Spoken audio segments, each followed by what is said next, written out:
5 p.m. We have our lecture series on sustainability in computer science. I'm very happy to introduce the speaker of today, Professor Krzysztof Pietrzak from the ISTA, Institute of Science and Technology, Austria, who is really well known for his work on security, more specifically on blockchains. He has several ERC grants in this area. So, Krzysztof, we are very honored that you are here and are looking forward to your presentation. The floor is yours. Okay, thank you very much for the introduction. So I'm Krzysztof Pietrzak. I'm a PI at this Institute of Science and Technology that you see on this picture. It's in the outskirts of Vienna, technically in Maria Guging. We do research in blockchains, in cryptography, and since 10 years, roughly also on the blockchains. And I will tell you a little about the general topic, what sustainability in blockchains is, what people think about it. And maybe towards the second half of the talk, I will also tell you a little bit more concretely what we are working on. So, but before I start talking about blockchains, let me go back a few decades to the early days of digital cash. So pretty much when personal computers came up, people thought it should be possible to replace this inconvenient paper money with some kind of digital strings and do all your business with banks and so on using just digital strings. And there were, in fact, very early proposals. So this is on the lower left. This is David Chaum. So he's proposed something that is called anonymous eCash. So his idea was that people would basically interact with the bank. So here is this customer. He somehow interacts with the bank. Technically, he gets a blind signature on some string. And the string basically acts as a coin, which he then later can use to buy something. And then the seller here can withdraw that coin from the bank and get back his euros. So this was a great idea. It was very elegant and everything. So there was also a company, DigiCash, that David founded. It was around for around a decade, but it never really took off. Maybe it was ahead of its time. And one thing that some people didn't like about this solution is that, despite the fact that it's kind of perfectly anonymous, which means that the bank doesn't actually know when it gets a coin back from a seller to which client actually it issued that coin, despite being anonymous in this sense, it was still centralized. So there was like a single point of, if you can say, failure, that if, say, a government wants to shut it down, they could just shut down the bank and then this entire currency is gone. So this was also the time, or maybe a few years later, the time of the cypherpunk movement. So this was a movement of advocates. So this is from a Wikipedia page. Let me just read it. A cypherpunk is any activist advocating widespread use of strong cryptography and privacy-enhancing technologies as a route to social and political change. And what those cypherpunks really were dreaming about was a totally decentralized, open, permissionless digital currency. And in fact, to some extent, this would have been already possible back in the 80s using 80s cryptography, things like multi-party computation, threshold signatures, things like that. So basically, we could have like a set of, say, 3 banks, and as long as not more than one of them collaborates with the government or gets shut down, you could maintain such a currency. But this still wasn't really decentralized. You still kind of would exactly know who the main players are. And only in 2008, there was this now very famous paper by Satoshi Nakamoto, which is a pseudonym of a person or many persons, we still don't know who this is, who proposed and also kind of launched a digital currency known as Bitcoin, with the underlying technology being the Bitcoin blockchain, which was a really permissionless currency. So what permissionless means is basically that there is no central point of failure. Everybody can participate in securing and using this blockchain. Now, this, in fact, in the setting that I just mentioned, this, in fact, has been known to be impossible. It's impossible to achieve any kind of consensus, so to agree on anything. And if we want to have a currency, we have to agree who holds how many coins and so on. So it's impossible to agree on anything in a permissionless setting where everybody can just join. And here's like a proof by picture. So assume that you have like a bunch of honest users. So this 5 Muppets here, and maybe only one more, the Lord Count here, who is malicious. It kind of would like to destroy this entire system. So no matter what protocol you use, if it's permissionless and every user can use as many pseudonyms and pretend to be as many people as they want, so for load count could just pretend to be the majority of users. So he just pretends he's 6 different users. And it's very easy to show that once you have like a majority of malicious users, there is no protocol that could achieve consensus. Okay. Okay. Now, what was the ingenious idea of Satoshi Nakamoto to overcome this very simple impossibility result? So what he said is, let's actually not vote by pseudonyms. Everybody can make as many pseudonyms as they want, but let's actually vote by some kind of other resource. And the resource he considered was computing power. So let's assume each of our Muppets has a laptop. So this little circuit down here illustrates kind of, let's say, one computing core that every one of them has. And to vote or to kind of run this protocol, they will actually use their computing power. Now, load count could still kind of pretend to be many, many people, but he would have to split up his one core that he has amongst all these participants. And no matter how many participants he pretends to be, he will never get the majority of the hashing power.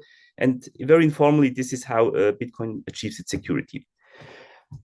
So I want to be a bit more formal here and explain you how this is exactly achieved. So what Bitcoin uses is called a proof of work. So proofs of work also actually originate in the 90s. They have been proposed by Cynthia Dwork and Moni Naor in 92. And the original use case they had for these proofs of work was to prevent spam emails. So what they envisioned was that whenever somebody sends me an email, they have to put in a little bit of effort, say 1 second of computing power on a standard laptop. And I would only accept the email from an unknown address if I kind of verify that this effort has been done. So for a normal person sending out a few emails per day, this is of course no issue. But if I'm a spammer who wants to send out millions and millions of emails every day, this might actually prevent my business model, let's say. And this proof of work, I mean, it's a protocol, and it's at least the proof of work that is used in Bitcoin is extremely simple. And I will actually illustrate it here. It works as follows. So here we have this approver, which is Kermit. He wants to he wants to convince Miss Piggy here that he wasted some computing power on her. Let's say he evaluated some hash function H, some cryptographic hash function, 1 billion times, 10 to the 9 times, right? So he has this core that can evaluate this function 1 billion times in 10 seconds or something like that. So how could he do that? I mean, the first, maybe the most naive way would be, okay, he just evaluates this function 1 billion times and sends these hash outputs to Miss Piggy, but this is not very useful because now Miss Piggy also has to evaluate 1 billion hashes to just verify that these are the correct values. There is a lot of communication going on, a lot of computation for the verifier, so that's no-go. Instead, the very simple protocol goes as follows. So Miss Piggy picks what's called a challenge. So she just picks a random string seed that is big enough so that Kermit could not have predicted it beforehand. Let's say 100-bit string C. And now we consider this hash function C, this hash function H with C as a prefix and then some other value. Now, this hash function will map some input domain to some output domain. And if this hash function H behaves sufficiently like a random function, there will be a tiny fraction of the input domain, roughly 1 billionth, such that inputs from this green area will map to an output that starts with 9 zeros, right? And now what Kermit does is he just starts hashing on different inputs until he finds the input that actually maps exactly to this green area. So this output starts with 9 zeros. And this input, that's the proof. That's the proof of work. And he will send over that proof of work to Miss Piggy. She verifies, so she evaluates the hash function only once, right? She checks if it starts with 9 zeros, and if this is the case, she's happy. And indeed, if we assume that H behaves more or less like a random function, one can prove that 1 billion invocations of these hash functions are needed in expectation to find a valid proof. So that's the proof of work as used in Bitcoin. And now I want to explain to you a little bit more how it actually is used in Bitcoin. So Bitcoin is a peer-to-peer protocol. It's a distributed protocol that runs over a network, in particular over the internet. So we have a lot of users of this protocol that want to pay each other Bitcoins and money. And we also have a few special parties, so-called miners, which are in charge of securing this entire protocol. And those miners, they are illustrated here with this core icons. They provide computing power towards securing the chain. So what happens is we have this data structure. It's a hash chain. It's a sequence of blocks that each block refers to the previous block via hash. That's why it's called the hash chain. This block is somehow distributed. Let's for now assume every party knows the entire chain. And this chain records who holds which coins. This is done technically using digital signature scheme. So digital signature scheme has a public secret key. Whoever has the public key can verify a signature. Only the person having the secret key can create a digital signature. And this blockchain basically records public coins together with amounts. And it says this public key owns 1 Bitcoin. And if I want to transfer that Bitcoin, I sign a transaction using the secret key belonging to that public key that kind of states that, yeah, the coin belonging to that public key should now be transferred to that key. So this is, in this picture, I illustrated this with this signature here. So if this party here wants to pay this party, they sign such a transaction and then distribute it. They send it out to the network. Is then part of the so-called mempool. And then these miners, these parties who secure the blockchain, sorry, I went ahead, then they try to extend this blockchain, adding these transactions or the transactions they have. And if they find a valid if one of the miners, this one here, for example, finds a valid block, he can actually attach it to the chain. And then he might have also included this transaction here, and then this transaction is recorded.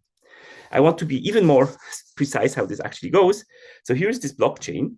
The last block of the blockchain specifies the challenge. You somehow hash that block, and then it gives you some challenge. And you think of this as a challenge for the proof of work, as we have seen before. Then each miner, he takes a set of transactions that he wants to add to the next block. He takes the challenge, and then he starts solving this proof of work. So he takes the challenge, he tries some nonce here 0, he takes the transaction tau, and he checks if it's below some difficulty. So difficulty is some protocol parameter. Think of it, for example, as it has to start with sufficiently many zeros. And then they hash and hash and hash until some of the parties finds actually a proof of work that is below this difficulty. And if they find this block, they can create a new, this proof of work allows them to create a valid new block. And then they announce this block to the network. Everybody says, okay, this is a new valid block, and everybody switches to this new block. This gives a new challenge, and the game goes on. Now, why should this be secure? So let's assume I have just sold a bar of gold. So I go to somebody, I tell him, look, here is a bar of gold, but I would like you to transfer a Bitcoin to my address. So this is this transaction here. It has been added to the blockchain, and I'm happy, and they go away. Now, what could happen? What could possibly go wrong? Maybe the person who gave me, created this transaction, they create another transaction that transfers the Bitcoin that was supposed to go to me to some other address. And they somehow manage to also find a new block that extends this previous block here. And maybe they find 1 or 2 blocks on top of that using the hashing power they have or that they have rented or whatever.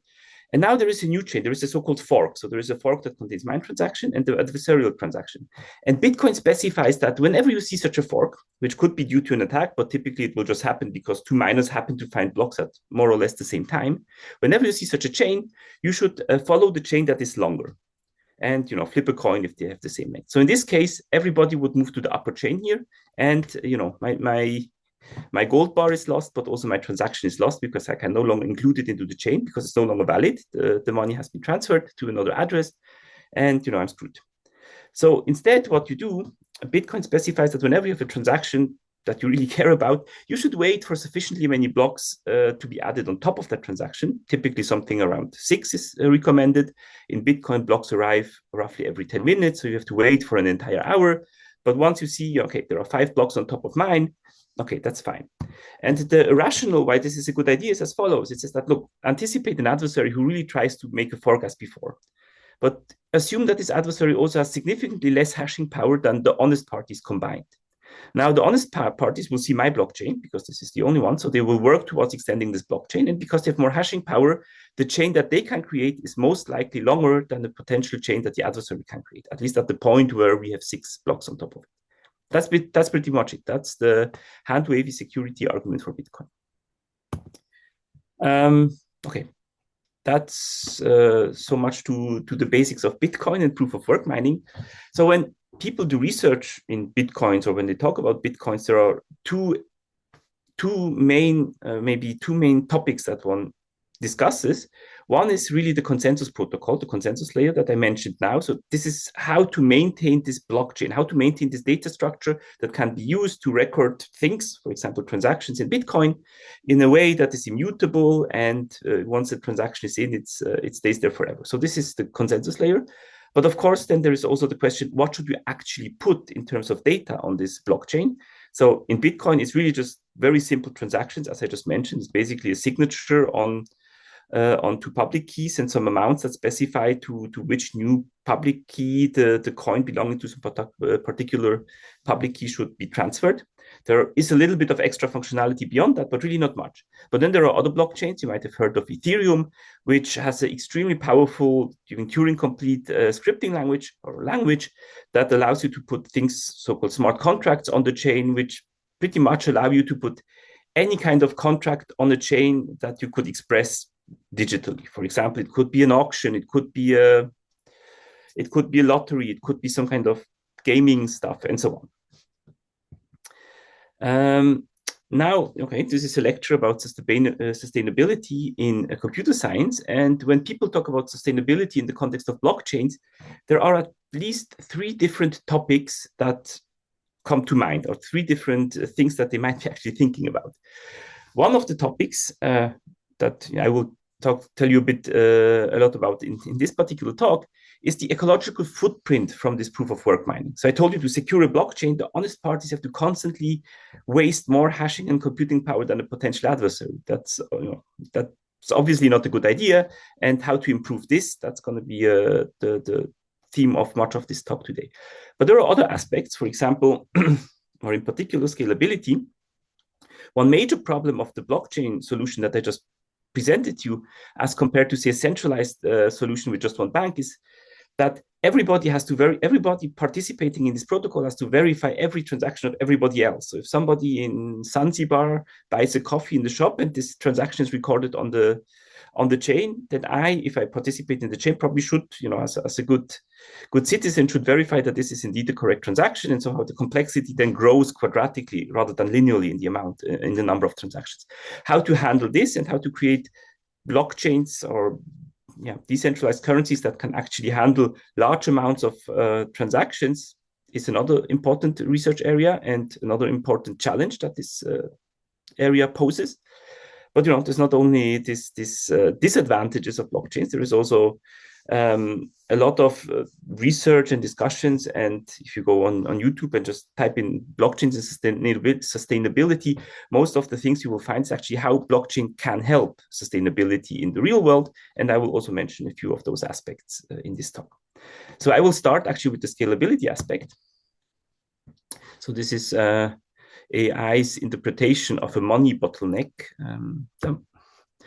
So a typical electronic cash company like Visa transfers something like 24 transactions, I think it's per second.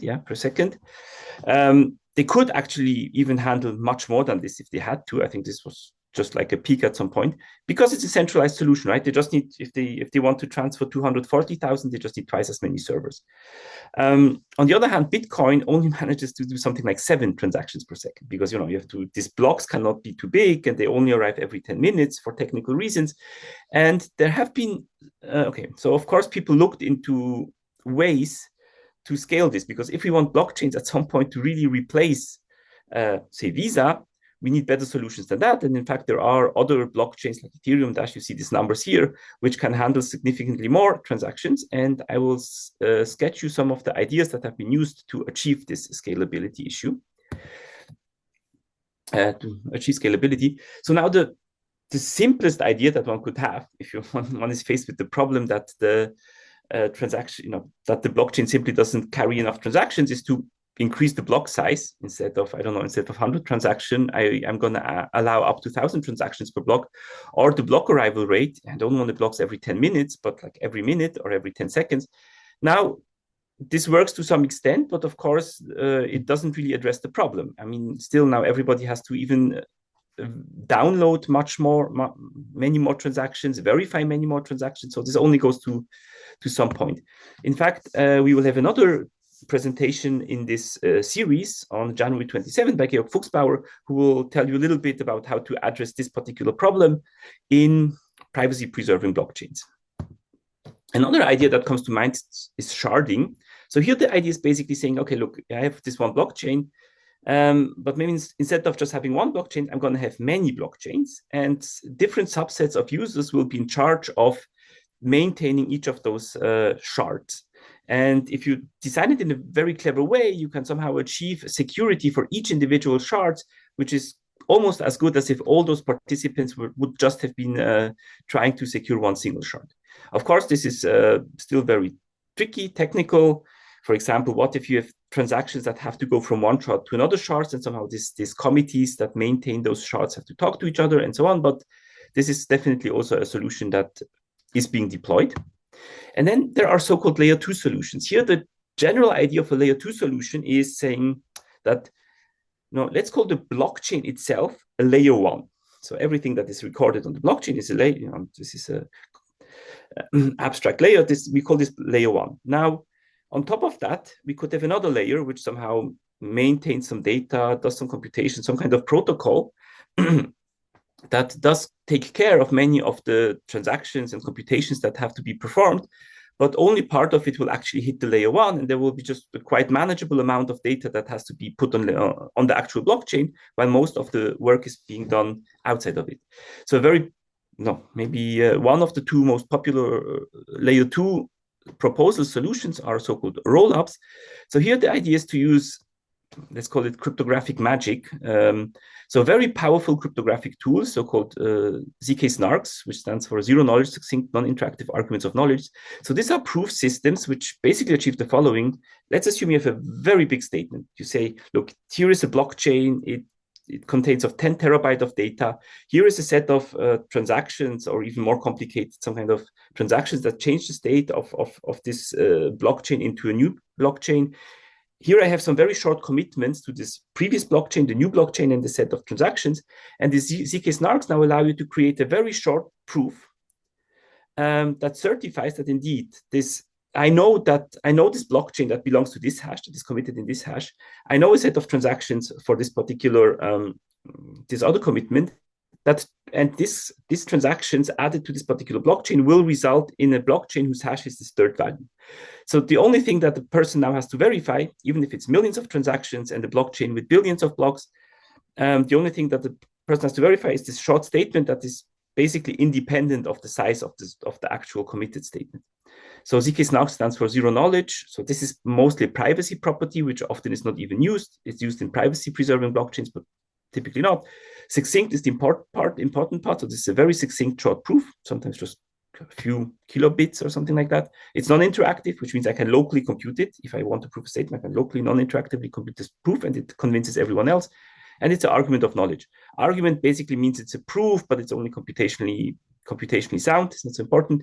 And of knowledge, which means that I actually, not only is it true what I claim, but I actually know a witness for it. So I actually could write down this blockchain, that's blockchain 1 and this blockchain 2 and the set of transactions that transfers this one blockchain state to the other blockchain state. Okay, anyway, this is rollups, very hot topic, uses really cool cryptography. Another solution that actually TU Vienna is doing a lot of research on, and also we work a little bit on at that topic at ISTA, are so-called payment networks. So here the idea is very simple. Here you say that instead of putting every transaction on the blockchain, what you do is, if two parties want to exchange money back and forth, they open a so-called channel. So let's say Alice and Bob want to open a channel between them. The only thing they have to do is to put one transaction on the chain, which opens the channel. After that, they can transfer money back and forth. And at the end of the day, they can close the channel again, just putting one transaction on the chain. And if you do it in a clever way, you can indeed get security, which is as good as the security of the underlying blockchain. Of course, such one channel between Alice and Bob is not very useful, but let's assume many people do many such channels. And if you have many channels, you have a network. And once you have such a network, you can actually, people who don't even have a direct channel between each other can pay each other. So if you hear about, I don't know, South America now implementing Bitcoin payments that people use to buy their coffees, what actually happens is they are using this Lightning payment network to, to do their payments. And some bank is then managing the entire thing. Okay, that's so much about, that's all I wanted to say about scaling. Now, the other of the three issues that I mentioned in the context of sustainability of blockchain is the ecological footprint of proof of work mining.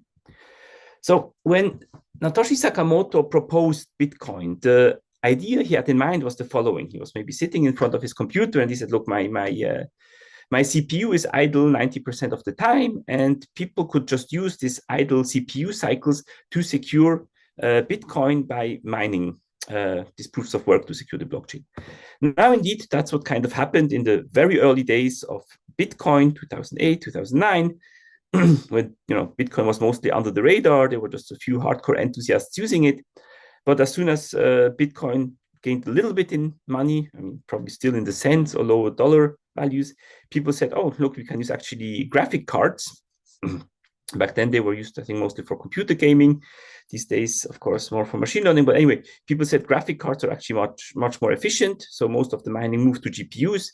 And each of these transitions that I will tell you about now lowered the energy efficiency of mining. So the amount of energy you have to put into to evaluate one hash by 1 or 2 orders of magnitude, and also the hardware cost, like the number of euros you have to pay for whatever 1 million hashes per second also dropped dramatically. So the next transition was then from GPUs to field programmable gate arrays. So these are basically programmable chips. Again, you see this is the energy efficiency. Again, 1 or 2 orders of magnitude more efficient than GPUs.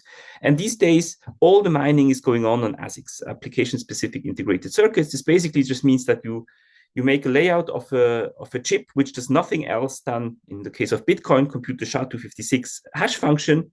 And then making this layout is, of course, very expensive. But once you have this, once you have all these masks and everything, mass-producing chips that kind of just compute this hash function is fairly cheap. So these days, all the Bitcoin mining is actually being done on ASICs. And if I say all the mining, I mean all the mining that is profitable, where people actually don't pay more than they would get back in expectation. So this is a picture of a mining rig or a mining rig, I think, somewhere in the Netherlands. So each of those boxes probably contains countless ASICs that do nothing else than compute this hash function that is used in Bitcoin mining.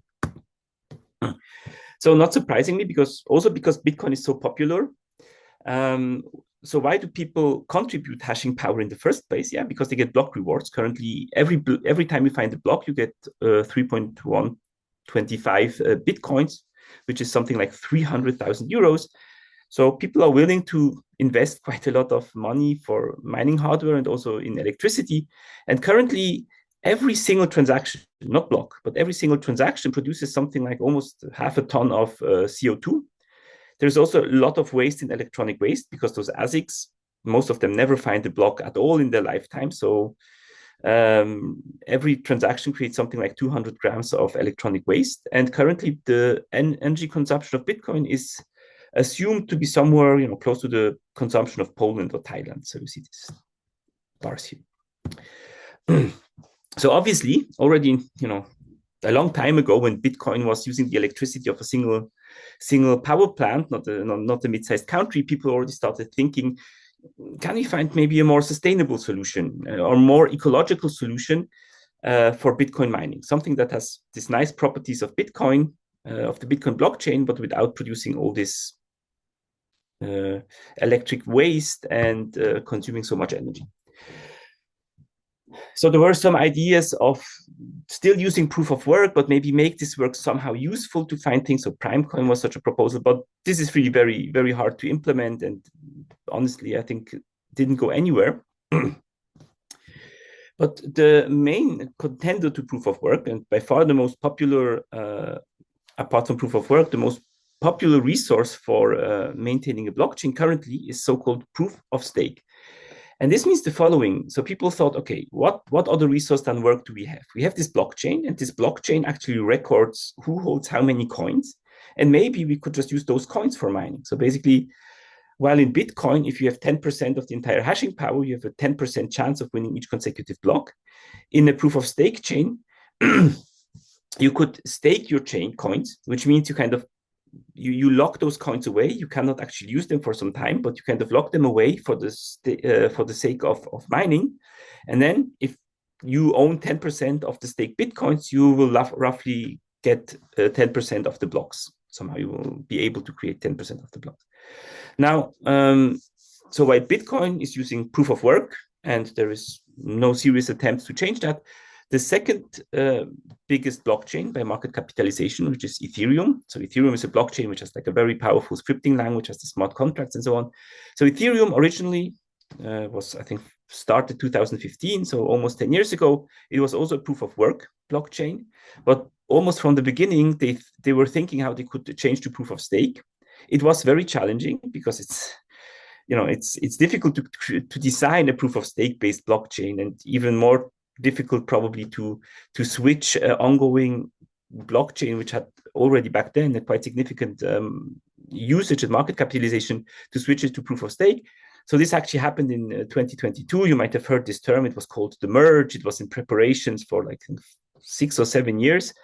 And now currently Ethereum really is a pure proof of stake blockchain, and of course doesn't use basically any energy anymore. I mean, there's this number 99.95% less, but basically the meaning is there is no proof of work mining anymore, so there is no energy consumption. But there is an ongoing debate, what is better, proof of stake or proof of work? And I don't have strong opinions here, but there are proponents that would very strongly argue in one or the other direction. For example, people would say that proof of stake is not the same as proof of work because it's not really permissionless anymore. Like if I want to participate in proof of work mining, I just buy the ASIC. While in a proof of stake case, somebody actually has to sell me coins. And if they don't want to sell me coins, there is no way for me to actually participate in this. Maybe this is more of a philosophical question.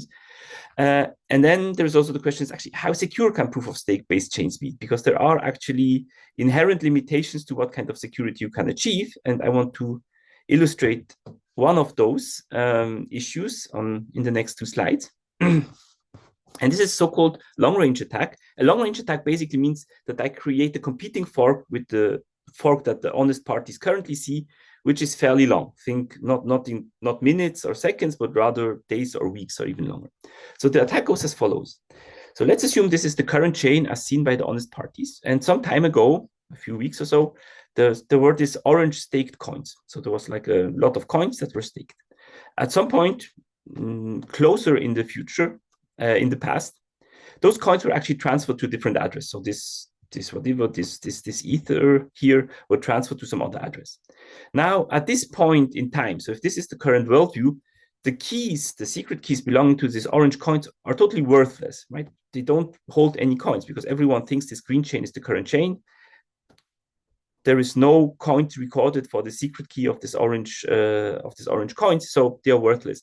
So an attacker could basically come up with maybe some smart contract or some kind of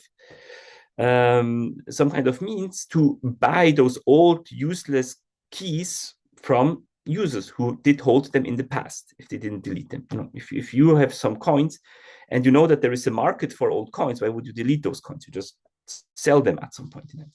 But if you acquire enough of such old coins, what you can do is you can actually create a fork at this point. At this point, the orange coins actually still are valid. And if you acquire enough of those old coins, maybe you have some of them on your own, you could potentially create a chain that is heavier or looks as if it had more staked coins towards creating it than the actual honest chain. And in this case, an honest party who comes up to the networks, it sees those two competing forks, it would actually think that this red chain is the honest one.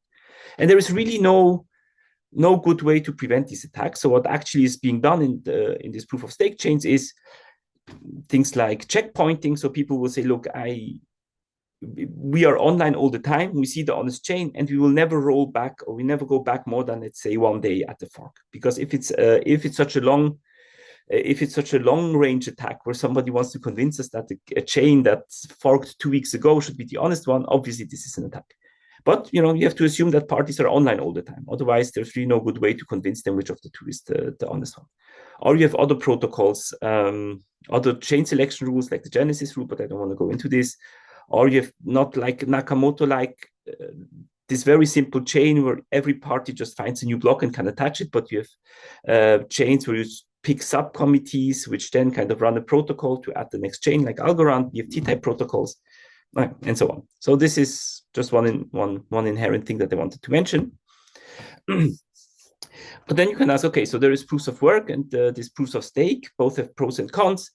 But maybe there is something in between. Maybe we could find some resource that is still like a physical resource, like hashing power in proof of work, but doesn't have like this terrible ecological footprint that proof of work has. And An obvious idea is, of course, space, disk space. So also if you ever had classes in computational complexity theory, the second most investigated resource is usually space after computation power. Now, let's compare a little bit. So I would claim that space as a resource lies somewhere in between work and stake. So first of all, disk space, like hashing power, like proof of work, is an external resource. It's not something that is inherently recorded on the chain, which comes with many problems, but really it's something that is external to the chain. So in this sense, it's similar to proof of work.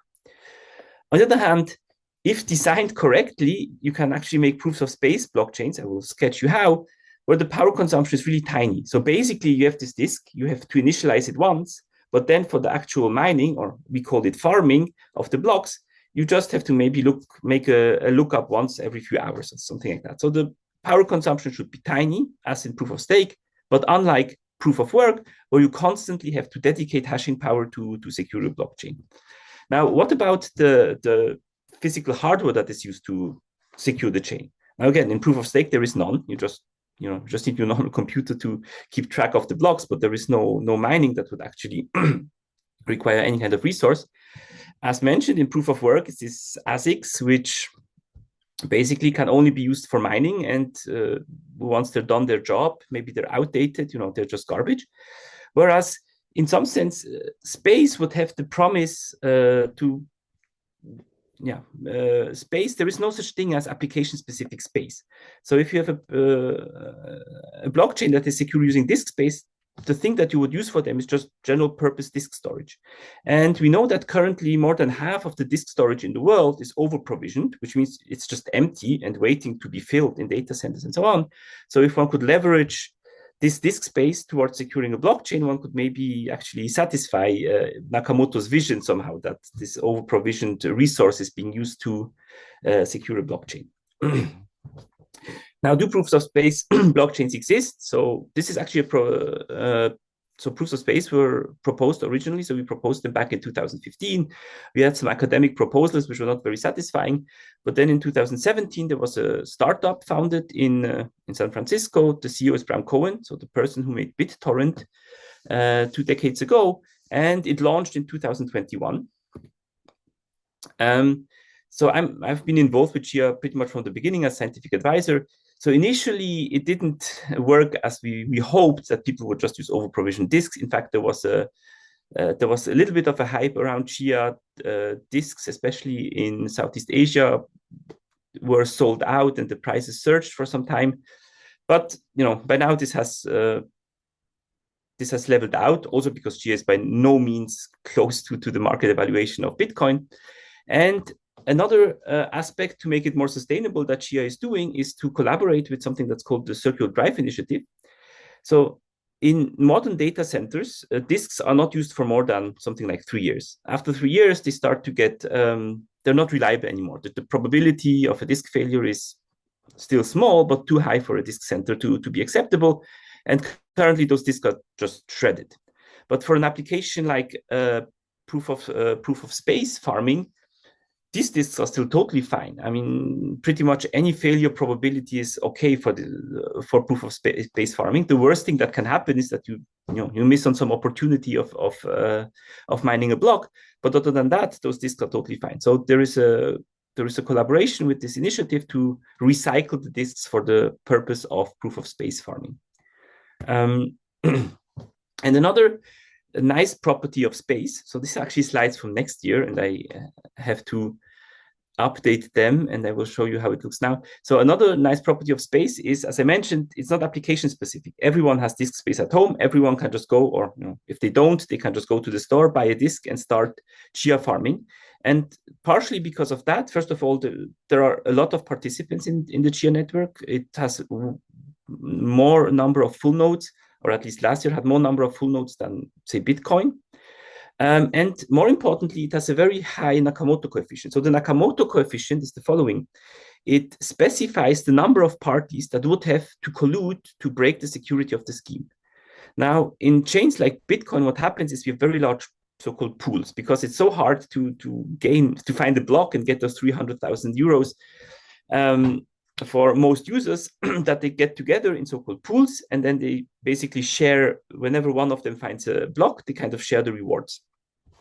But those pools get pretty big, and there's fairly small number of them is actually able to control the majority of hashing power. So this is the yellow line here is the Bitcoin Nakamoto coefficient. I don't even know what it is, something like 3, 4, maybe more, but very small. While in Chia, last year it used to be like 120. But now the following interesting thing happened. You already see this dropping quite significantly towards, this was 1 year ago. Now what happened is, I told you in proof of space mining, the idea is that you dedicate the space and then it just lies around, and you basically have to do almost nothing. Now there is, of course, I'm a theoretical computer scientist. Of course, there is a security proof that shows that this is fine, but also I'm a theoretical computer scientist, so we don't care too much about constants. Now, what some people figured out, like these people at NoSSD, they figured out that it's actually possible to compress those plots by a significant constant factor, like by a factor 2 or even 3, at the cost of actually using a little bit of extra GPU, so a little bit of computation for this particular farming process. And because they figured this out, they made this pool, and this pool immediately, or within a fairly short time, amassed a significant fraction of the entire disk space. And because now we have these giant pools, the Nakamoto coefficient of Bitcoin actually, of Chia, dropped quite significantly. It's almost in the same ballpark as Bitcoin at this point. So, we had to go back to the drawing board. And I think by now we figured out how to actually prevent this kind of computation space trade-offs. And, it was planned to never have a hard fork on Chia, but unfortunately there's going to be one. So the plotting algorithm will be updated in the next year or so. So this is, okay, that's all what I wanted to say about the second aspect. Now let's come to the third aspect, the positive one. How can blockchains help sustainability? Now I asked ChatGPT, how can blockchain help sustainability? And he came up with a few more or less meaningful and interesting proposals. One thing that people discuss a lot is simply supply chains, and supply chains are particularly important if you want to have whatever sustainable clothing or things like that you really want to trace back where your parts and ingredients and products come from. And blockchains are actually a great tool to help with these things. Another thing that I actually want to mention about, because it's being implemented in Chia, is carbon trading. So that countries or companies these days agreed on having some contingent of CO2 emissions that they can put out, but those contingents can be dealt with. So there is a market for these things, and it's very important that you can trace and verify and trade these CO2 certificates as good as possible. And in fact, the World Bank has came up with the climate warehouse, which is helping countries leverage climate markets and carbon pricing.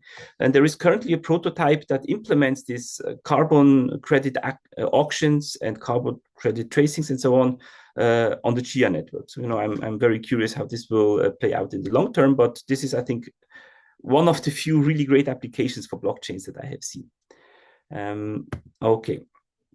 And because I still have something like 5 to 10 minutes, I actually want to give you now a little bit of the technical gist of those building blocks that we use, of these proofs of space, and how the consensus protocol using proof of space actually looks like. So a proof of space is really the analog of proofs of work, in the sense that it's a protocol that should convince here Miss Piggy that Kermit wastes a resource, and in this case that he wastes disk space. Now, it's already defining this is more tricky than with work. So with hashing power, it's easy. I made 1 billion hashes. Here is the proof. What does it mean to waste disk space? Somehow you have to waste disk space over some period of time and so on. But so here is a simple idea how one could implement such a proof of space. So Miss Piggy, for example, could just generate a gigantic file that is uniformly random. So she just creates a lot of random numbers, sends them to Kermit. Okay, and later she could just ask him for some random position of this, over time, as she wants to verify that he still stores this giant file. She just pings him, send me this index, send me this index, send me this index, and he would just answer with this index, and Miss Piggy could verify that, yeah, indeed he still stores this data. Now, this protocol is totally useless in the blockchain context. For example, who would store this giant file that Miss Piggy has in the first place? Okay, she could use a pseudo-random function, that's okay. But then there's still this giant communication, so it's not a good idea. That doesn't work. Too much communication in particular. So instead, the actual solution uses the actual solution in the paper, the original paper that introduced the concept from 2015, uses some combinatorial ideas, so-called pebbling lower bounds. And the general idea is the following. So we have a combinatorial structure. So this is a directed acyclic graph, a DAG, and it must have some particular properties. It must have, it must be depth robust, which means that even if I remove a lot of nodes from this graph, there's still going to be very long paths. So this is a concept that has been investigated by Erdős and others in the 70s. So these graphs exist. So this is a parameter of the protocol. Now, what Kermit does initially is he initializes his disk space as follows. He takes this graph and computes a labeling of it, where a labeling simply means that the label of a node is the hash. So a hash is just think of it as a randomly behaving function applied to the labels of its children. So this L2 and L3, L2 and L3 are the children of the node L4. So the label of L4 would be the hash of those two labels. Okay, and then he stores those labels. He has to do some extra stuff with it. He has to commit to it, send the commitment to Miss Peggy, who then does some checks.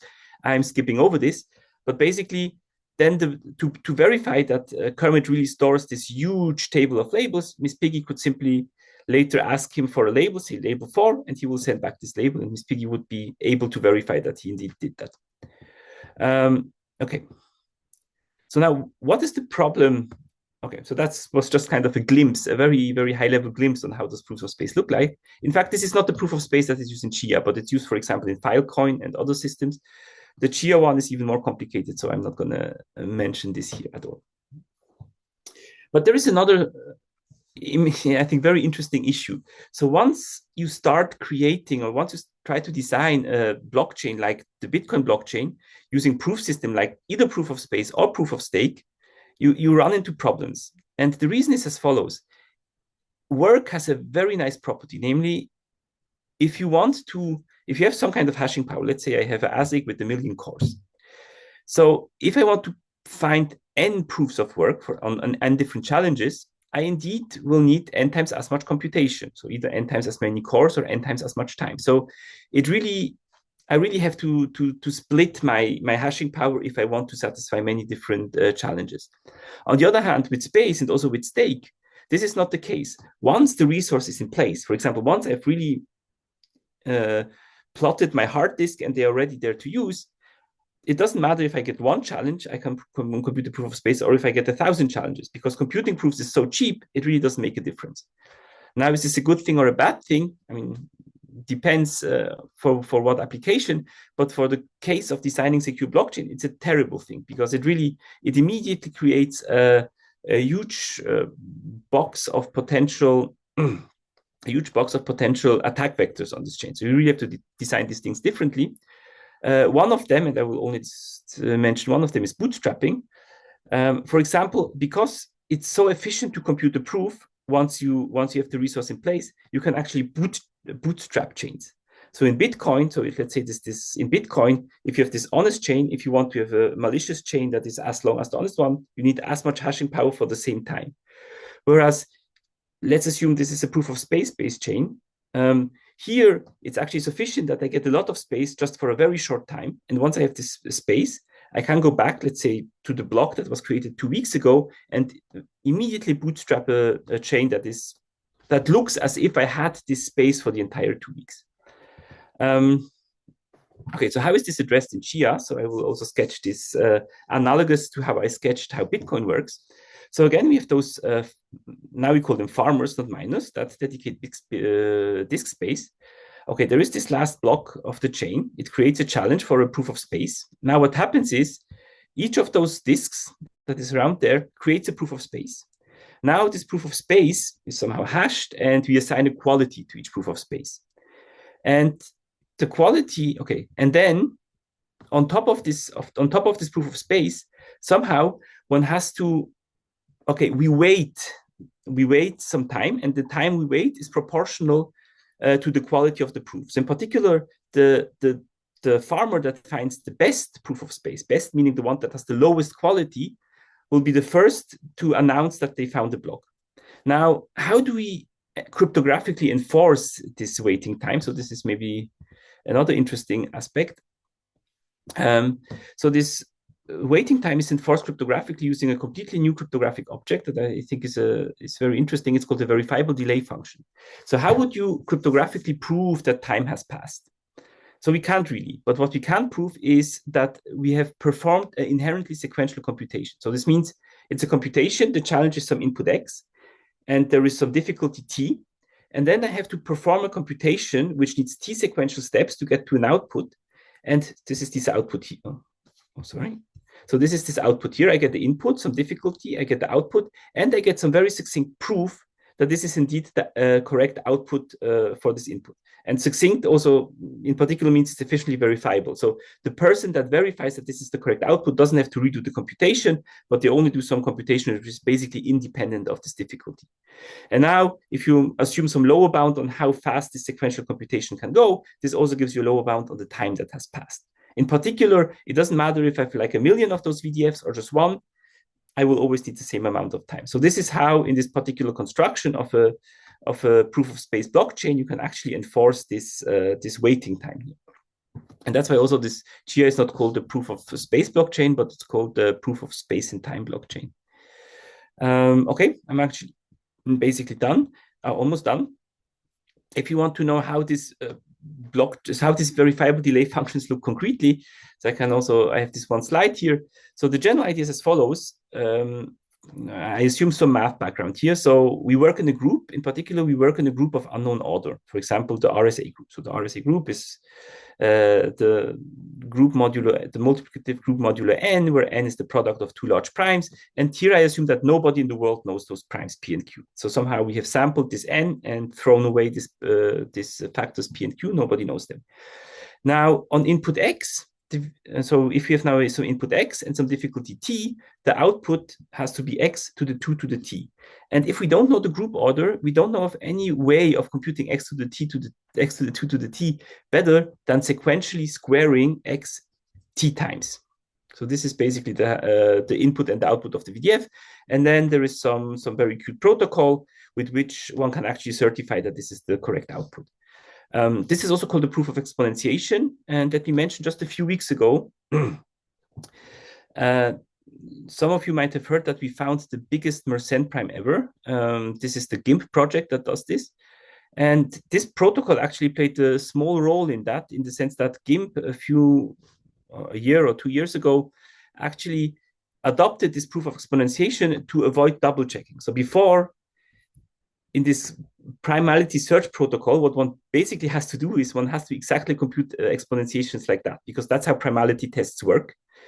And this project, typically, whenever they gave out such an exponentiation task, they gave it to 2 people, they got it back, and they compared if it's the same to make sure that there is no benign errors or nothing went bad. But now they actually switched to basically using this protocol, and they only have one person compute this exponentiation together with the proof. And the proof only needs something like 0.05% of the computation that the actual sequential squaring needs.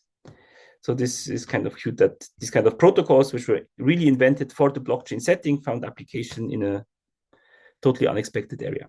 Okay. Yeah.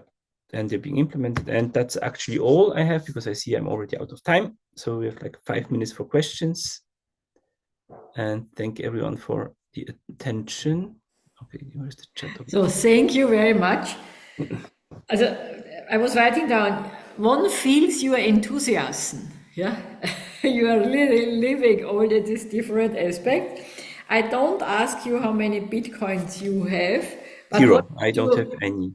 Unfortunately, a long time ago, really long time ago, I was trying to buy some, but it was too complicated. They wanted to see a passport and things like that. Nah, it's not worth the hassle. And now So it's not enough to be a Bitcoin blockchain researcher. Yeah, people always say they're in there for the technology, not for the money. And in my case, it's true, because I have none. I have some Chia shares. So maybe if Chia becomes will go public and will be worth something in the future. I might get something out of it, but not much.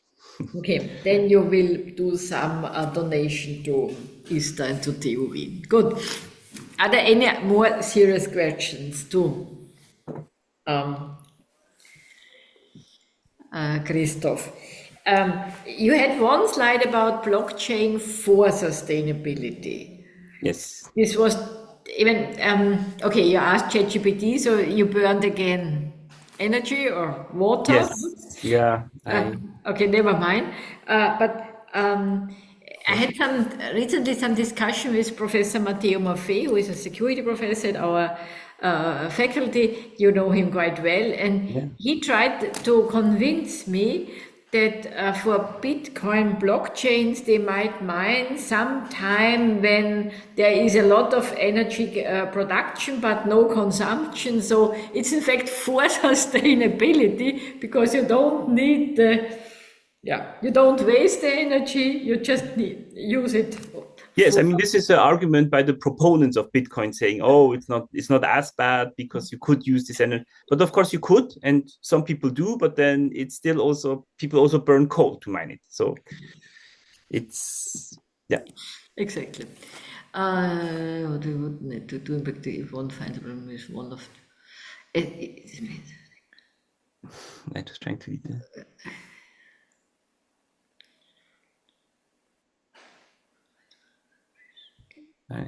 What would the network do in practice if one finds a problem with any of the proof protocols, especially with the space or stake resource? This could be. So I'm just reading the question. So what does it mean if it finds a problem with any of the proof protocols? So if it finds a problem with the proof, a proof just doesn't verify, then it's just invalid. It's just garbage. You just ignore everything that doesn't verify. That's the standard thing. Mm-hmm. I don't know what it means to find a problem with the proof protocols. I mean, if the protocol is insecure, then you're in trouble.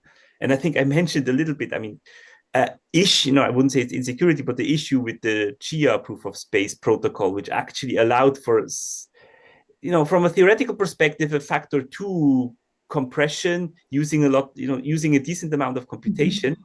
But, in theory, that doesn't matter. But in practice, of course, it does, because for people, it matters if they get $100 or 200, while in computer science, this is O of 1, so we don't care.